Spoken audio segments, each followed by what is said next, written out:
अच्छा, हम बात कर रहे थे फर्स्ट लॉ ऑफ थर्मोडायनेमिक्स की। First law of thermodynamics,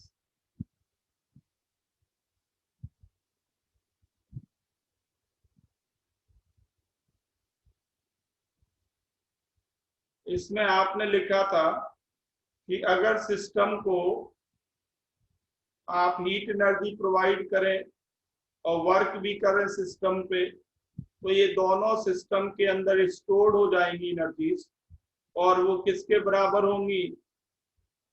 increase in internal energy, delta U equal to Q plus W. Delta U equal to Q plus W.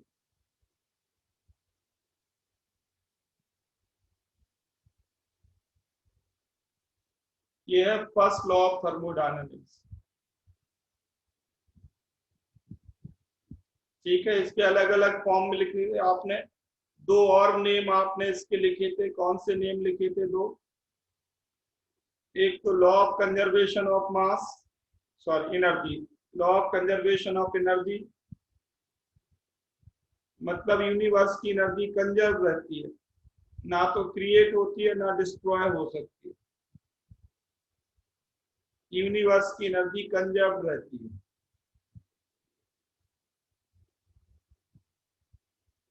Clear है यहां तक सबको? नेक्स्ट इंपॉर्टेंट टॉपिक पे मैं आ रहा हूं, फिर न्यूमेरिकल प्रॉब्लम्स पे आएंगे। Write down degree of freedom. Degree of freedom,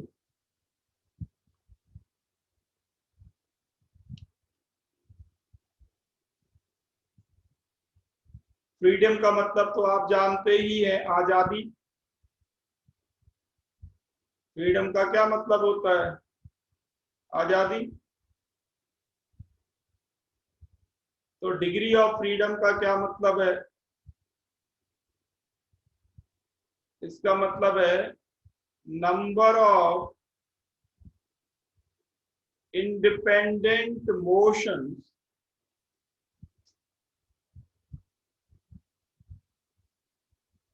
performed by a molecule. Number of independent motions. Number of independent motions performed by a molecule.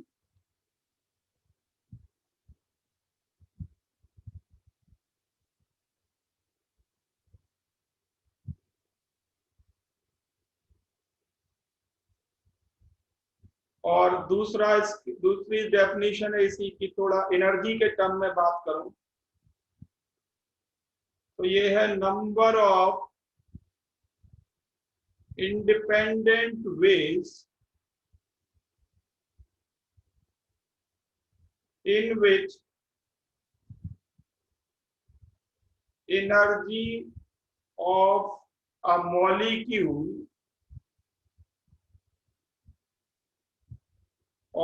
molecule could be expressed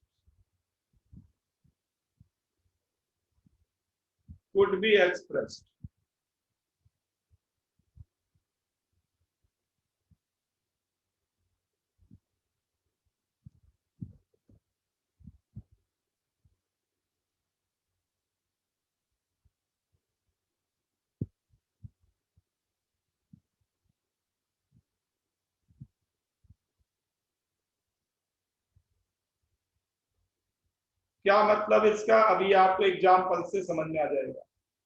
जैसे मान लीजिए हमारे पास है mono atomic gas. Mono atomic gas एक particle है simply. बता सकते हो ये सिंगल पार्टिकल कितनी इंडिपेंडेंट मोशन परफॉर्म कर सकता है?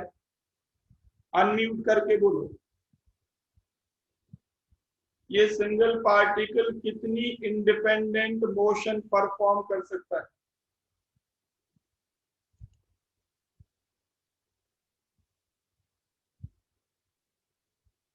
हीलियम को आप सोचें like point mass, like point mass.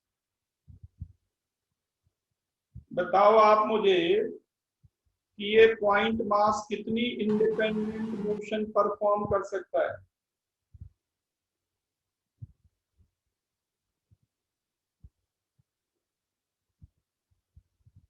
अरे आपने मोशन पढ़ी है एक इनफाइनाइट, इंडिपेंडेंट मोशन समझते हो बेटा? Independent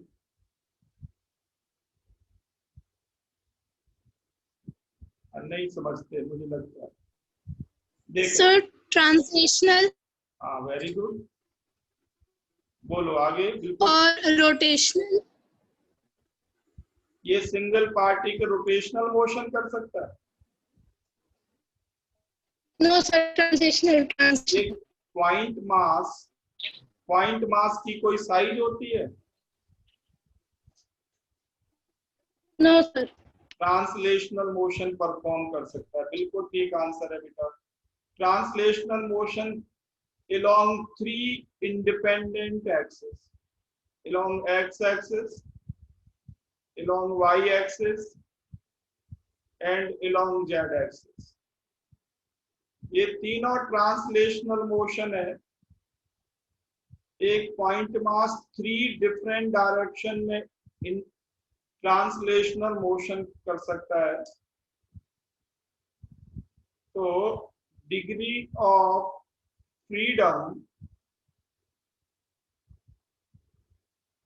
for translational motion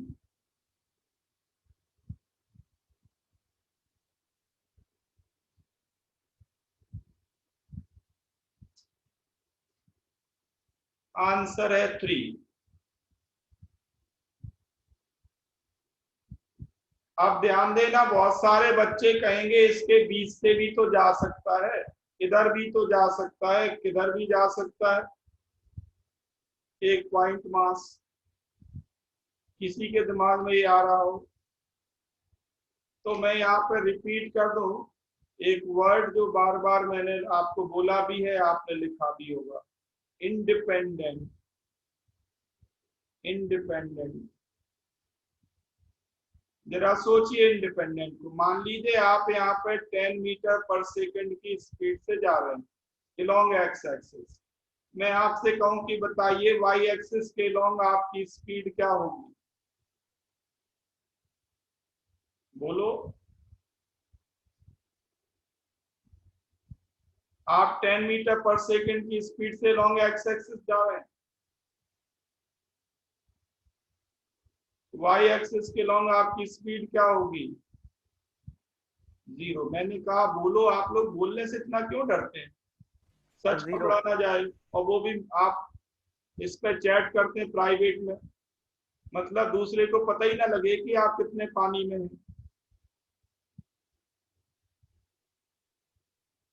okay, ये सज्जन आए हैं पढ़ने को, पर पता नहीं डेट ऑफ बर्थ तो नहीं डाली थी। Yes yes.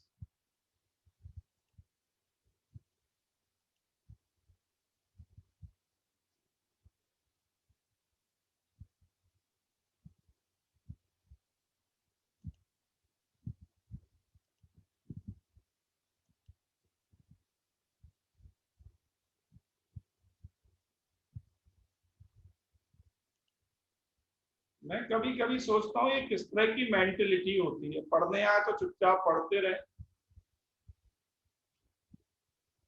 अगर आपने पढ़ने के टारगेट से ज्वाइन किया ठीक है, पढ़ते रहो।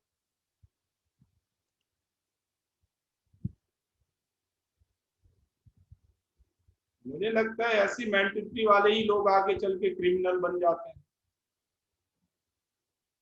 क्रिमिनल मतलब साफ है कि दूसरे का अच्छा नहीं देख सकते।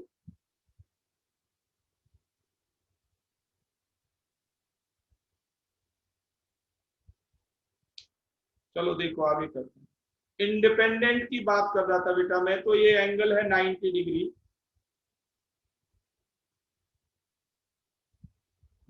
तो ये कंपोनेंट होगा 10 cos 90 मतलब 0। तो ये दो एक्सिस इंडिपेंडेंट हैं, एक का कंपोनेंट दूसरे की ओर दूसरी डायरेक्शन में 0 हो जाए तो वो इंडिपेंडेंट डायरेक्शन है। तो बताइए एक पॉइंट मास कितनी इंडिपेंडेंट मोशन परफॉर्म कर सकता है? एक पॉइंट मास कितनी इंडिपेंडेंट मोशन परफॉर्म कर सकता सर 3। 3। अभी भी किसी को कंफ्यूजन है? कई बच्चों ने तो इनफाइनाइट मोशन करा दी, 1 2 नहीं 10 नहीं, सीधे infinite.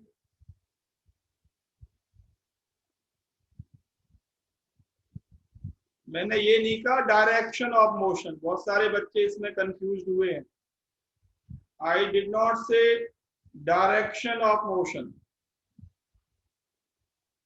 What did I say is number of independent direction.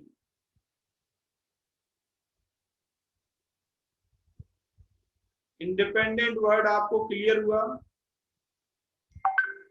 तो ट्रांसलेशनल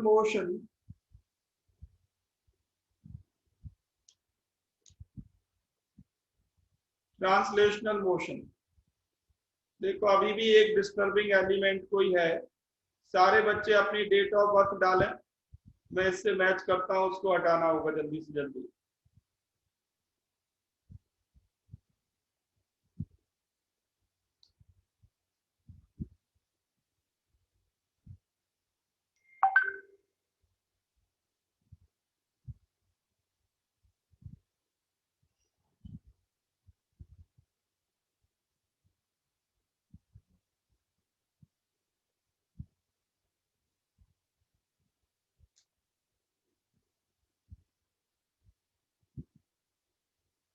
जरा नेम लिस्ट में पहचानो कौन है, कौन है जो इस पूरे डिस्टरबेंस के लिए आया हुआ है। डेट ऑफ बर्थ ऐड करो। देखो एक तो रितिन ने डेट ऑफ बर्थ नहीं डाली, मैं रितिन को ही रिमूव करने वाला। पहले भी मैंने इसको कहा था डेट ऑफ बर्थ के साथ एंट्री करो, एक बार पहले भी हो चुका है इसके साथ।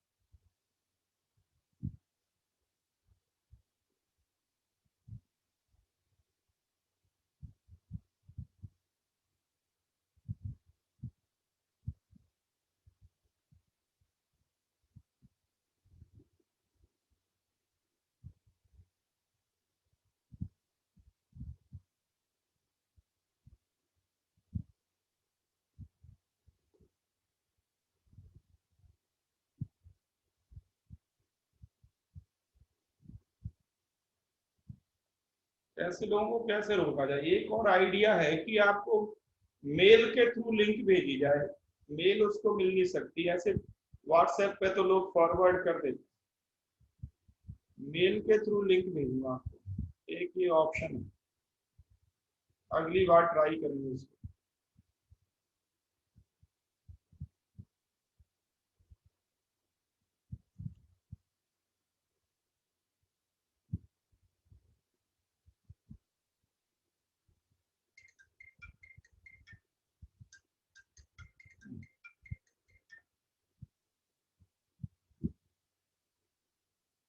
हेलो बेटा, दूसरे फोन नंबर से एंट्री करो, ये फोन नंबर से एंट्री नहीं हो सकती, बैन हो गया।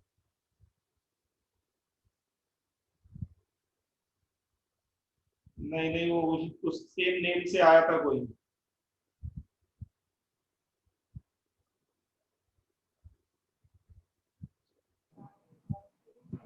कोई बात नहीं बेटा, गलती से हो गया, चलो।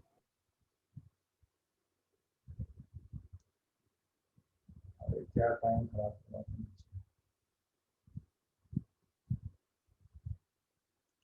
भाई जो भी एंट्री आए, मेरी रिक्वेस्ट है चुपचाप पढ़ते रहे, कोई बात नहीं, इसमें कोई बुराई नहीं, डिस्टरबेंस क्रिएट ना करो। चलो देखो आगे। तो मोनो एटॉमिक पार्टिकल एक पॉइंट मास है, मोनो एटॉमिक पार्टिकल एक पॉइंट मास है, और पॉइंट मास, अगर पॉइंट मास है ये, तो ये केवल 3 degree of freedom translational motion कर सकता है। ठीक है, तो आपको ये मालूम है गैस स्टेट चैप्टर से, मैं कंटिन्यू कर रहा हूँ गैस स्टेट चैप्टर से। कि एक सिंगल डायरेक्शन में ट्रांसलेशनल काइनेटिक एनर्जी पर मोल क्या होती है? Half R T, half R T, half R T, यही होती है एक डायरेक्शन में।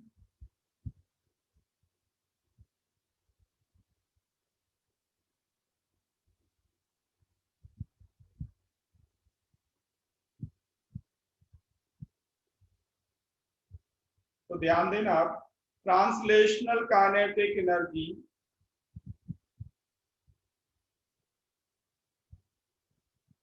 पर डिग्री ऑफ फ्रीडम, पर डिग्री ऑफ फ्रीडम, क्या मैं ये लिख सकता हूं half R T?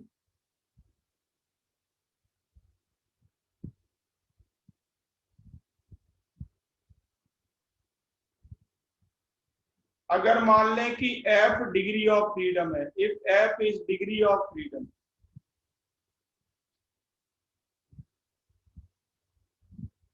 F degree of freedom है,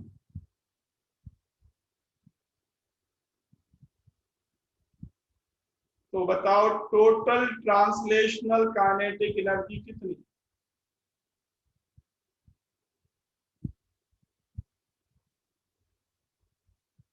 F by two R T, F times कर दो इसको, total translational kinetic energy is F by two R T.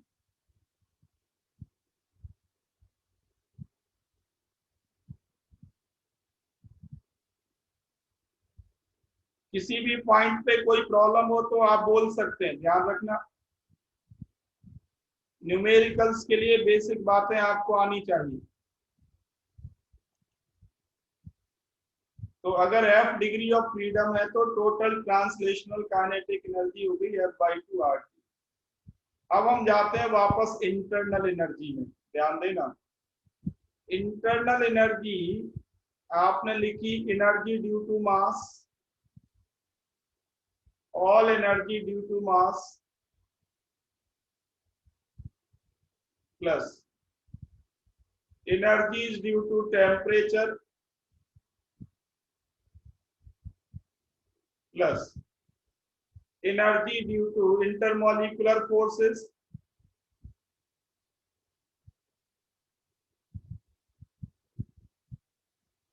याद आ रहा है आपने ये सब लिखा हुआ है?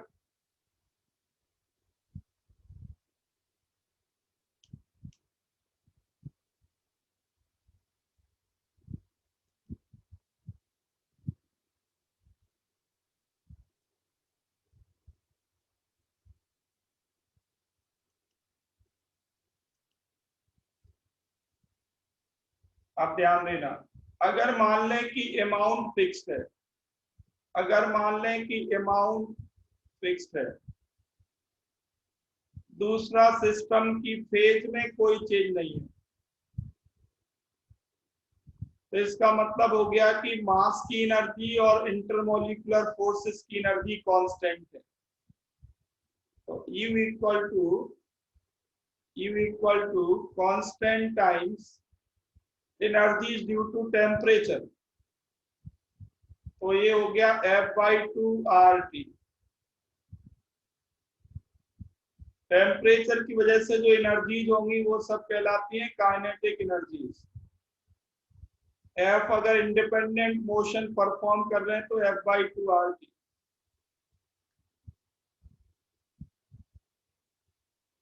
This is the energy due to temperature and F is the degree of freedom.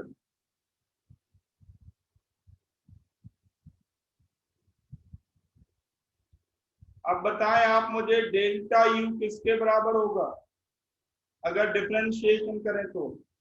Constant का डिफरेंशिएशन कितना होता है?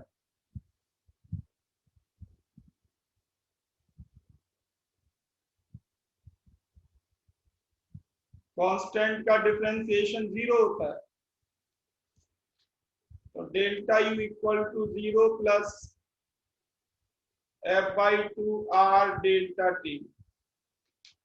एफ और आर कांस्टेंट है, तो आप लिख सकते हैं delta U equal to F by two R delta T.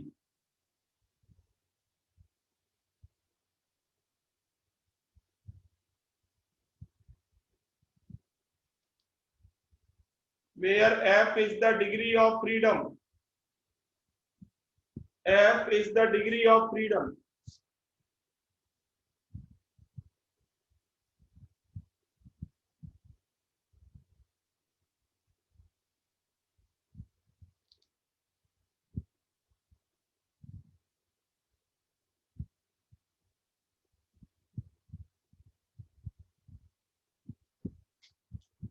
यहां तक किसी को कोई भी प्रॉब्लम है या सुनो? किसी भी स्टेप में कोई दिक्कत हो? बहुत बढ़िया, आप बहुत बढ़िया कैच कर रहे हैं। मेजॉरिटी बच्चों को ये कम समझ में आता है, पर अगर आपको समझ में आ रहा है तो बहुत बढ़िया। अब देखो आगे, आप पढ़ चुके हैं डेल्टा यू के लिए एक formula, delta U equal to N C B delta T, N C B M delta T. लिखा है ये फॉर्मूला आपने पहले या सुनो?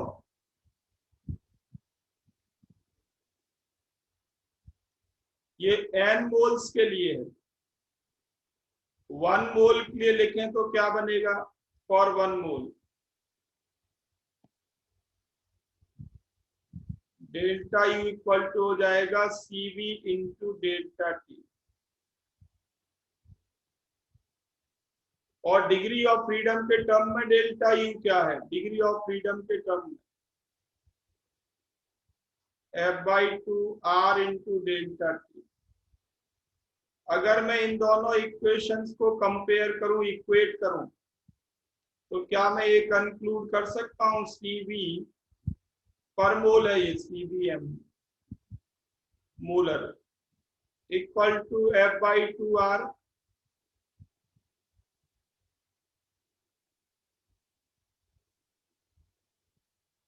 इन दोनों को देख के क्या हम ये कह सकते हैं?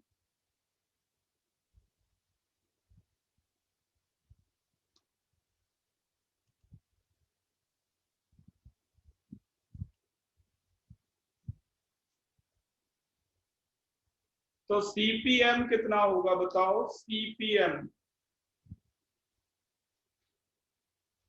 ये आपको मालूम है, सीबीएम प्लस आर,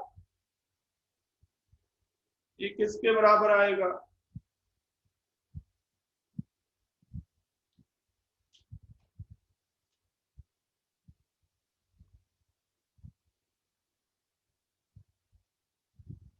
कितना आया बताओ? तो ये हो जाएगा F+2/2 R। या सुनो?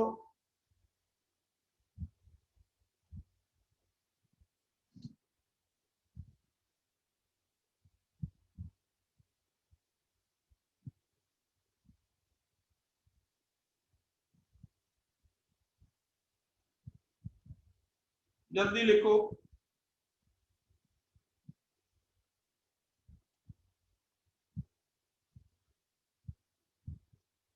धीरे धीरे हम न्यूमेरिकल प्रॉब्लम की ओर जा रहे हैं, ध्यान रखना।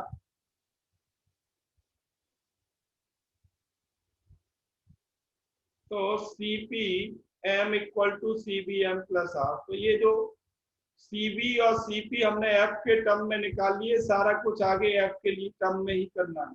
एक और टर्म डिफाइन किया था हमने, गामा, इन दोनों का रेशियो सीपी बाई सीबी कितना है गामा बताओ? सीपी बाई सीबी गामा कितना आएगा? एफ के टर्म में बताना, एफ के टर्म में।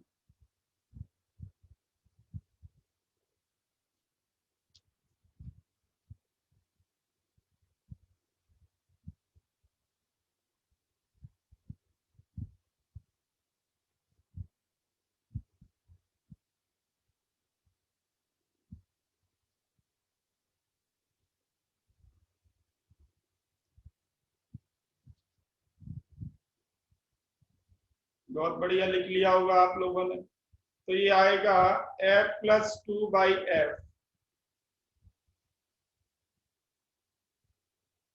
R कैंसिल हो जाएगा,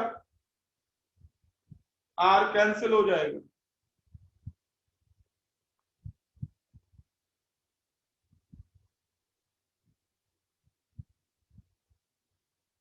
आ गया समझ में सबको इतना? अब क्या आप सीवी को गामा के टर्म्स में लिख सकते हैं? सीपी को गामा के टर्म्स में लिख सकते हैं? कर सकते हो?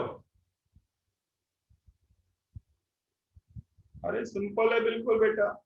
देखो सीपीएम, आगे फॉर्मूला लिख रहा हूं मैं, CPM minus CVM equal to R, आप ये जानते हैं। इसका डेरिवेशन तो लिख लिया आपने।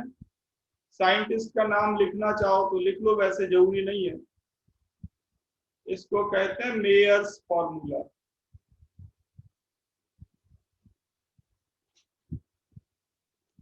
साइंटिस्ट का नाम जरूरी नहीं है, फिर भी लिख लो, कोई बात नहीं।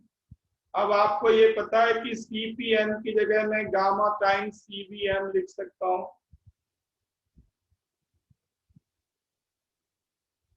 ये कहां से लिख दिया मैंने? क्योंकि गामा किसके बराबर है?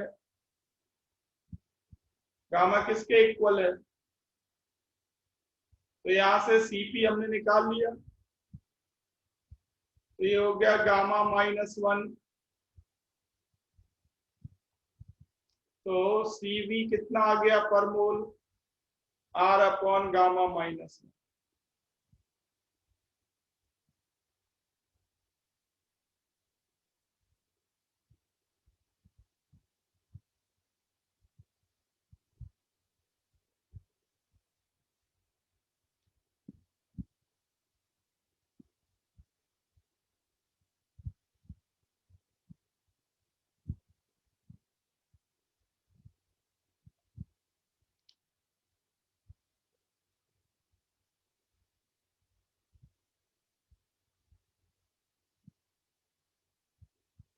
क्लियर है? अब देखो मैं फिक्स कर रहा हूं, वापस जा रहा हूं, वापस मतलब जहां से हमने स्टार्ट किया था। मोनो एटॉमिक गैस के लिए मैंने आपको बताया degree of freedom for translational motion 3 है, because monoatomic gas particle is just like a point mass.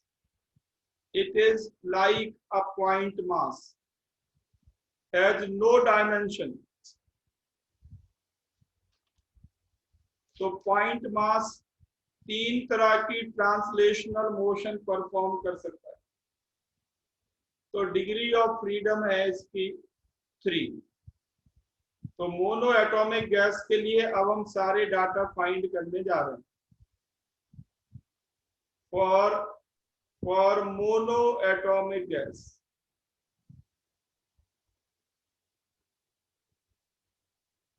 Like helium हो गया, नियोन हो गया, इनर्ट गैसेस है, F इक्वल टू 3।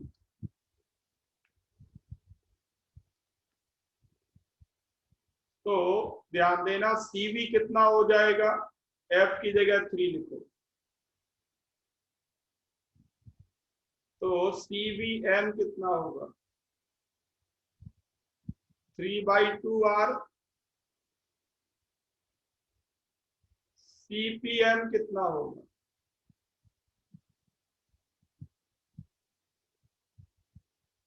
CP कितना है देखो जरा, F प्लस 2/2R। F की जगह 3 लिखो,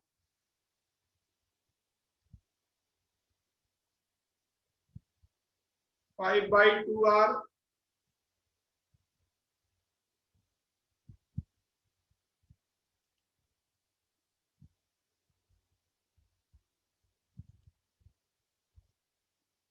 बहुत बढ़िया, आप लोग अच्छा कैच कर रहे हो। देखो आगे 5/2R।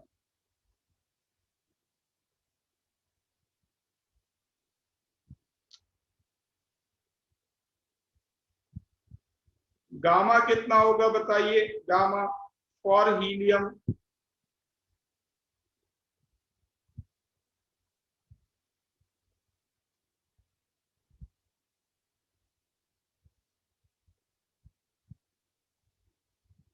5/3।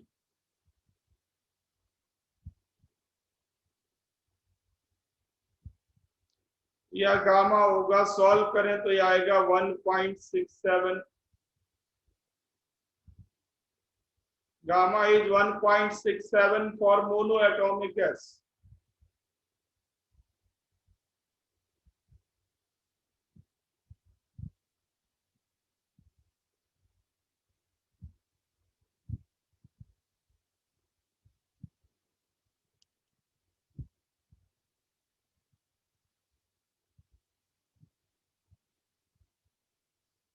समझ में आ गया इतना सबको?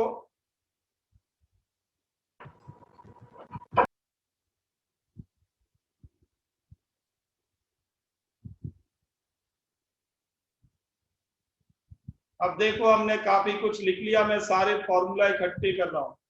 अब तक जो कुछ लिखा वो फॉर्मूला में काम के इकट्ठे कर रहा हूँ। Delta U equal to N C B M delta T, एक ये फॉर्मूला लिखा।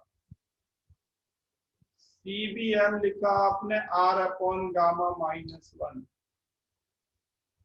और सी बी एम का डिग्री ऑफ फ्रीडम के टर्म में फॉर्मूला लिखा आपने F/2R।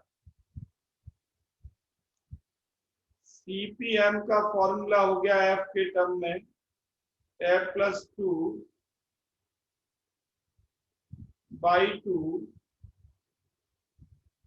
R। गामा का फॉर्मूला आपने ये लिखा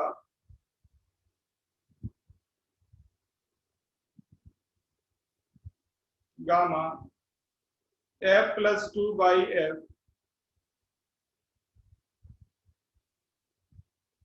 तो आप डायरेक्ट लिख सकते थे degree of freedom for mono atomic gas, यहाँ पे F इक्वल टू 3 रख दो, दिया जाएगा 5/3।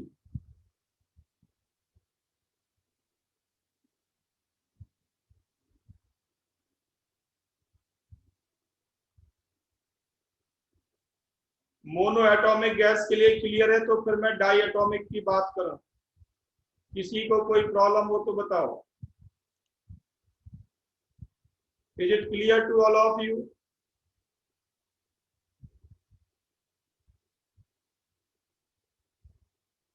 Okay.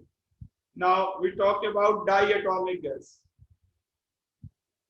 Diatomic gas.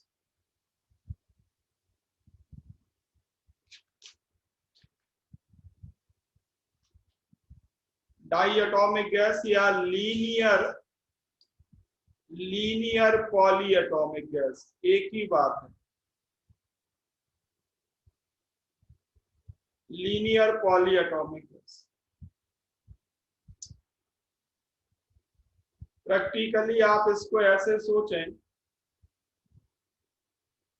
कि आपके पास दो atom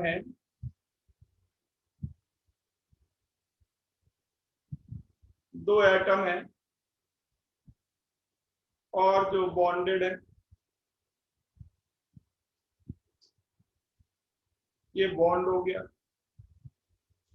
you can take any two atom से, आपके पास हाइड्रोजन गैस है, दो H एटम है और ये उनके बीच बॉन्ड है। अब बताओ मुझे कि ये जो मॉलिक्यूल है H2 कितनी इंडिपेंडेंट ट्रांसलेशनल मोशन परफॉर्म कर सकता है?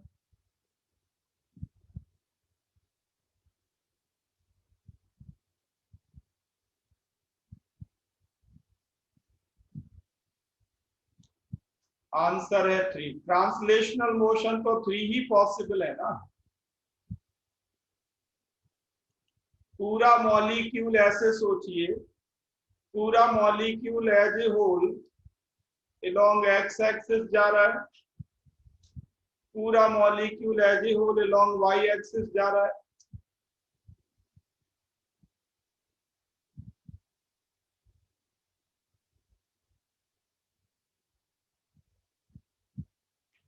और पूरा molecule as a whole along Z axis जा रहा है। तो ट्रांसलेशनल मोशन तो 3 ही पॉसिबल है, 3 इंडिपेंडेंट ट्रांसलेशनल मोशन पॉसिबल है। तो F equal to 3 for translational motion.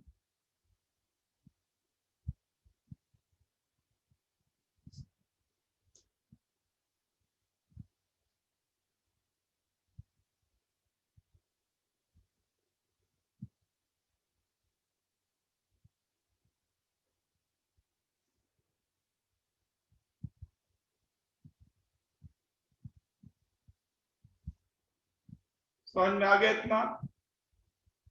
अब आप बताइए मुझे, ये कितनी रोटेशनल मोशन परफॉर्म कर सकता है इंडिपेंडेंट?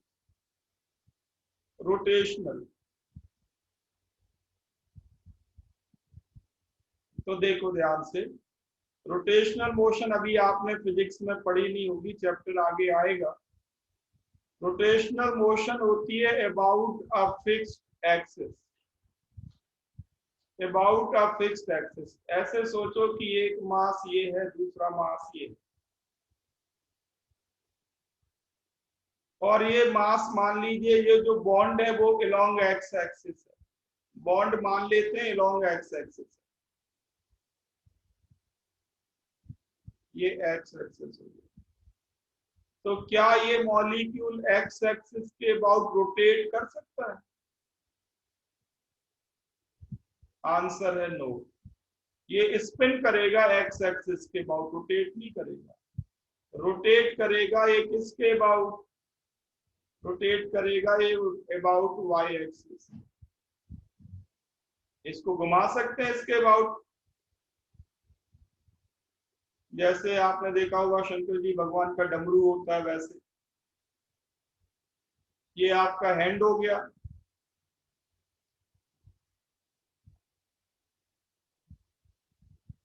तो इसको आप रोटेट कर सकते हैं अबाउट वाई एक्सिस।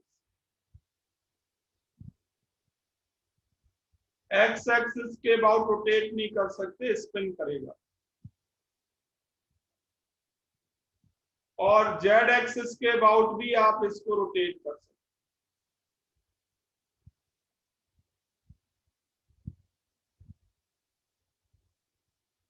हैं। इसके अबाउट भी रोटेट कर सकते हैं, विजुलाइज हो रहा हो आपको।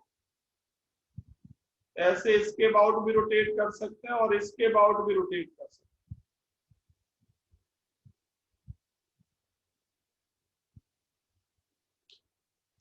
मैं ये कह रहा हूं आपसे कि इसके अबाउट रोटेट कर सकते हैं आप इस मॉलिक्यूल को, और इसके अबाउट भी रोटेट कर सकते हैं इस मॉलिक्यूल को। बट क्या एक्स एक्सिस के अबाउट रोटेट कर सकते हैं? अगर पूरा मॉलिक्यूल एक्स एक्सिस के अबाउट घुमाएंगे तो वो स्पिन करेगा।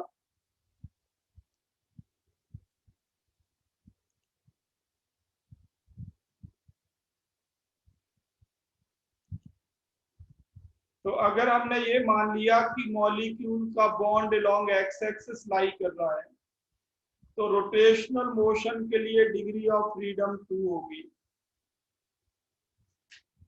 For rotational motion.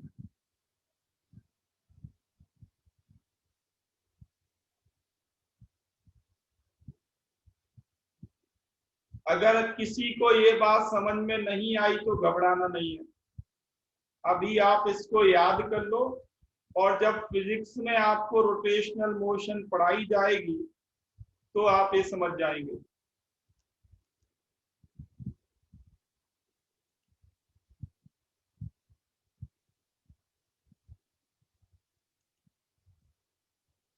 तो रोटेशनल मोशन के लिए डिग्री ऑफ फ्रीडम 2।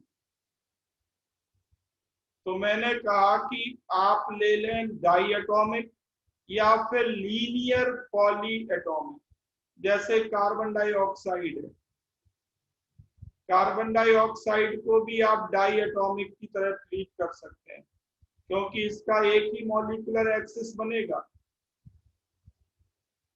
सारे एटम एक एक्सिस के अलोंग लाई करने चाहिए, तो वो डाई एटॉमिक गैस है। क्या सल्फर डाइऑक्साइड को आप डाई एटॉमिक की तरह ट्रीट कर सकते हैं, लाइक CO2?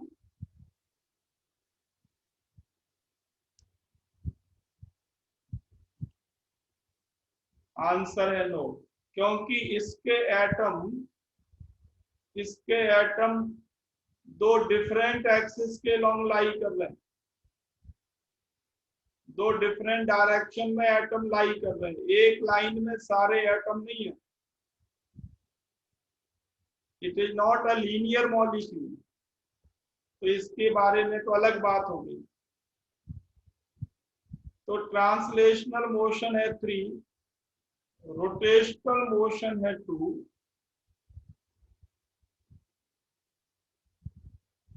और F इक्वल टू मैं 0 लिख रहा हूं for vibrational motion.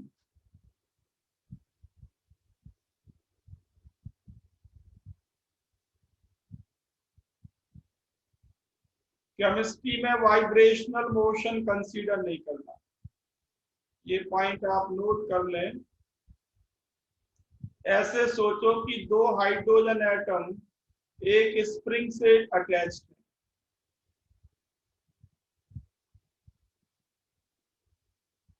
Single bond को एक स्प्रिंग की तरह सोचिए, तो ये मॉलिक्यूल कंप्रेस भी हो सकता है, स्प्रिंग कंप्रेस भी हो सकती है, और स्प्रिंग को आप एक्सटेंड भी कर सकते हैं, इलोंगेशन भी कर सकते हैं। ये जो मोशन है टू एंड फ्रो मोशन, ये कौन सी मोशन है? Vibrational motion.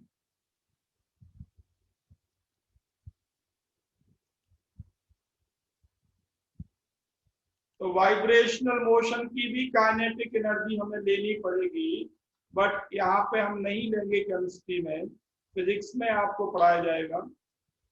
क्योंकि वाइब्रेशन करने के लिए आपको हाई टेम्परेचर की जरूरत पड़ती है। बॉन्ड के अबाउट आप इलोंगेशन करो या बॉन्ड के अबाउट आप कंप्रेशन करो, ये आसान नहीं है।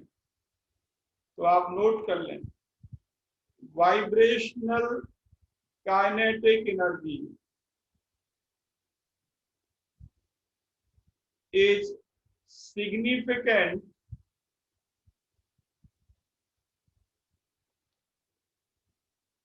at high temperature। जब तक ये आपको एग्जामिनर ना कहे कि हाई टेम्परेचर है, तब तक आपको वाइब्रेशनल नहीं मानना। मान लो उसने लिख दिया हाई टेम्परेचर है, तो वाइब्रेशनल कितनी, वो अभी हम डिस्कस करेंगे सेपरेटली।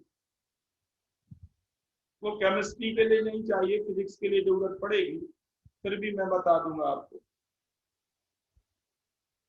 यहाँ पे वाइब्रेशनल एनर्जी को मैं एक्सक्लूड कर रहा हूं।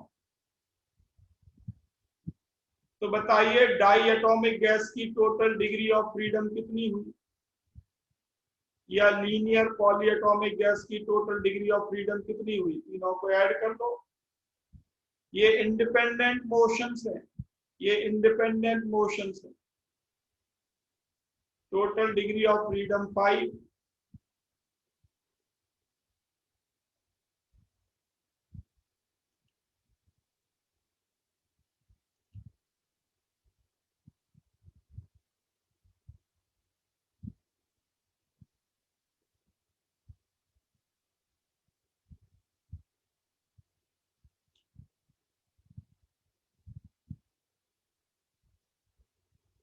Total degree of freedom 5। तो अब ये सारी चीजें निकालो जो हमने अभी लिखे फॉर्मूला, गामा निकालो, सीपी, सीबी, ये सब कुछ निकालो। For diatomic gas, for diatomic gas कौन कौन सी? हाइड्रोजन हो गई, chlorine, chlorine, bromine, nitrogen, oxygen, ये सब डाई एटॉमिक गैस है।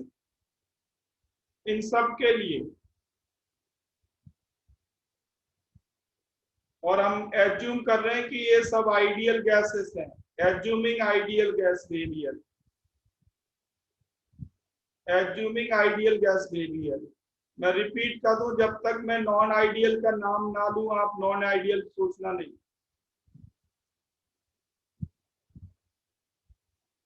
तो CVM कितना आपको मालूम है, F/2R, तो 5/2R। CPM कितना, F+2/2R, तो 5 रखो इसकी जगह, 7/2R। गामा कितना, F+2/F 7/5 1.4। ये सीधे सीधे गामा पूछा जाएगा आपसे।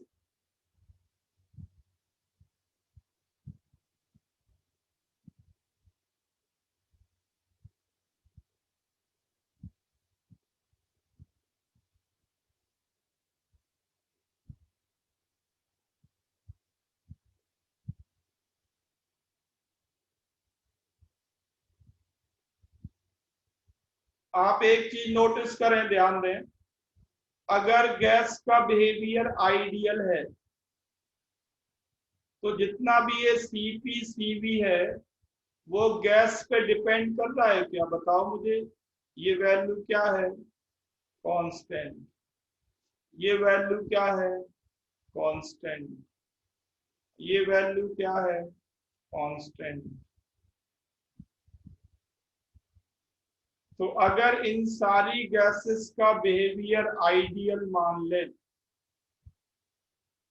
तो सारी डाई एटॉमिक गैसेस के लिए, for all diatomic gases Cp will be same, for all diatomic gases Cv will be same, for all diatomic gases gamma will be same, assuming that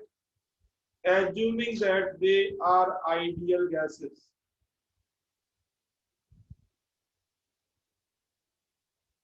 but साथ ही साथ आप note कर लें, क्या note कर लें, gamma of hydrogen will not be equal to gamma of chlorine, will not be equal to gamma of chlorine if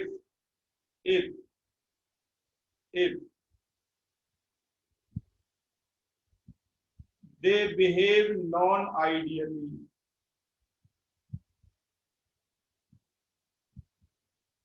If they are real gases, if they are non-ideal gases।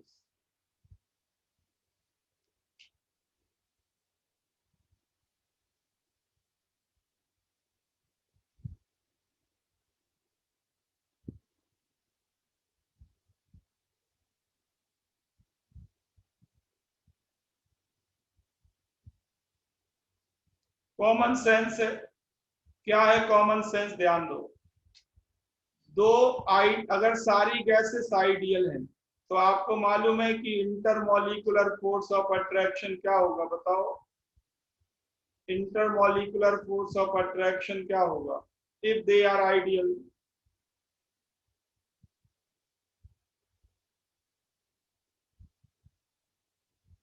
Zero होगा।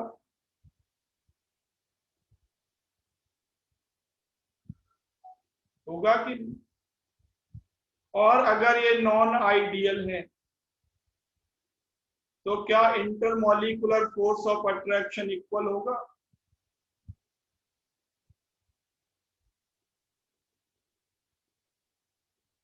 क्या intermolecular force of attraction equal होगा if they are non ideal?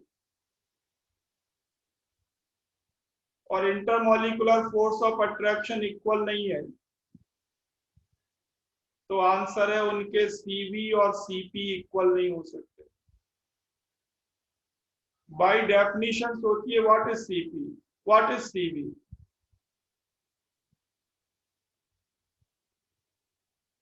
तो ये है molar heat capacities at constant volume at constant P। Molar heat capacity, heat energy store करने की power bye 1 mole gas. Molar means by 1 मोल। तो अगर intermolecular forces different हैं तो इनके 1 मोल की हीट एनर्जी स्टोर करने की पावर डिफरेंट होगी।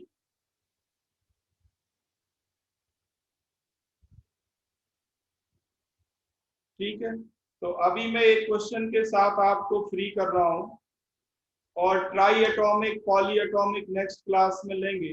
साथ ही साथ नॉन आइडियल बिहेवियर है, तो क्या होगा, मैं ये प्रॉब्लम आपको देने जा रहा हूं।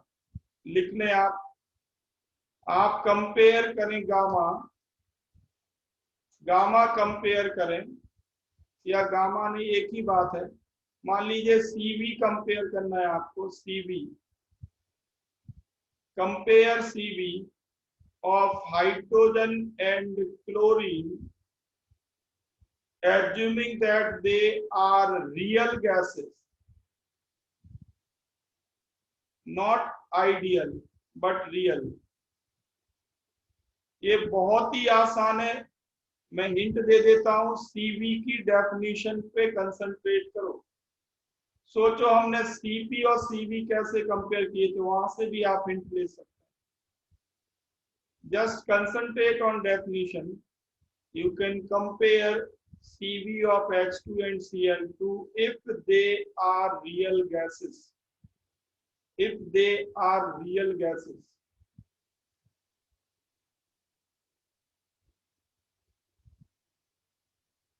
अगर आइडियल है तो उनके CP CV बराबर होंगे, आइडियल है तो बराबर होंगे।